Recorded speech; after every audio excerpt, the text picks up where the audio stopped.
Les apprenants de langue expérimentés acceptent l'incertitude, sauf qu'ils ne comprennent pas complètement et pourtant ils continuent. Salut, c'est Bernard de Goyo et aujourd'hui je veux vous parler de compréhension. Pour connaître mieux votre langue, n'essayez pas de trop comprendre. Je vais vous expliquer, mais avant tout, abonnez-vous et pour la compréhension orale, compréhension écrite, la compréhension pour moi est l'objectif le plus important dans l'apprentissage des langues. Si nous comprenons bien, nous finirons par bien parler car nous aurons plus d'occasions de parler. Si nous ne comprenons pas très bien, nous ne pourrons pas avoir de conversation significative. Nous ne pouvons pas apprécier les films, les séries, nous ne pouvons pas apprécier non plus les livres, même pas les moindres podcasts et chansons en langue étrangère. Nous ne pouvons pas faire toutes les choses qui vont améliorer nos compétences dans la langue. Bien sûr, nous voulons tous bien parler une langue, mais nous devons parler beaucoup pour bien parler. Et cette compréhension est si essentielle, et je sais que beaucoup de gens ont du mal à comprendre. Ainsi, je vais vous donner un conseil sur la compréhension. Et c'est, n'essayez pas de trop comprendre quand vous regardez des séries ou des films, par exemple. En d'autres termes, acceptez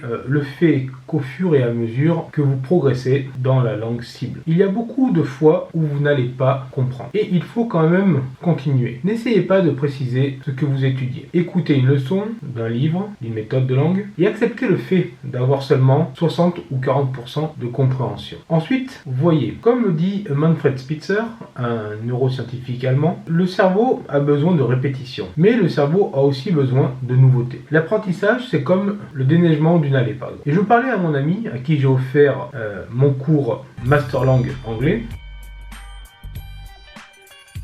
Et il me dit, je lis et j'écoute, mais je n'arrive pas à tout comprendre, à tout retenir. Tout me glisse entre les doigts. Et là je lui dis, c'est normal, tu n'es pas censé tout mémoriser d'un coup, mais plutôt laisser la langue s'installer dans ton cerveau petit à petit. Et mon ami me dit, ah c'est un petit peu comme déneiger une allée finalement. Une allée après une tempête. Si la neige est trop haute, tu ne peux pas tout enlever en une seule fois. Tu dois d'abord dégager une couche superficielle et la plus dure pour avancer un petit peu. Puis repasser une deuxième fois pour retirer le reste, voire une troisième ou une quatrième fois. Si tu essaies de tout pelleter d'un coup, c'est trop lourd. Tu t'épuises et tu abandonnes. Mais en plusieurs passages, la tâche devient plus facile. Et à la fin, ton allée est complètement dégagée.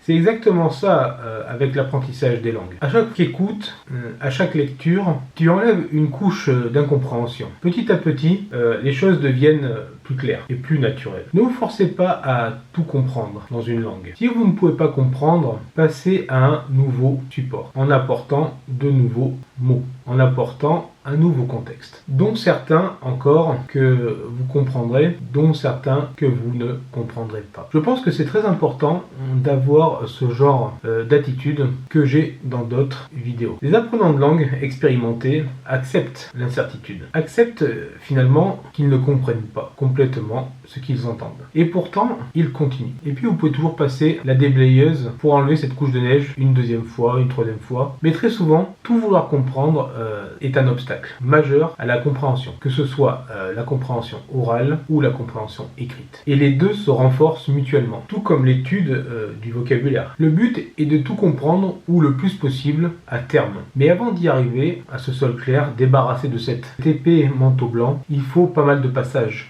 Et donc, nous devons être indulgents avec nous-mêmes et ne pas être trop exigeants. Vous savez, ne pas s'attendre à une compréhension parfaite et totale. Et si nous continuons à avancer, nous finirons par avoir une meilleure compréhension. Nous allons mieux comprendre. Et si nous avons une bonne compréhension, nous finirons par avoir de bonnes capacités d'expression orale. Alors merci de m'avoir écouté jusqu'ici. C'était Bernard. N'oubliez pas de poser vos questions en commentaire pour la prochaine fois. Je prépare une foire aux questions, une FAQ. C'est tout pour aujourd'hui. Je vous dis à bientôt dans une prochaine vidéo. Ciao!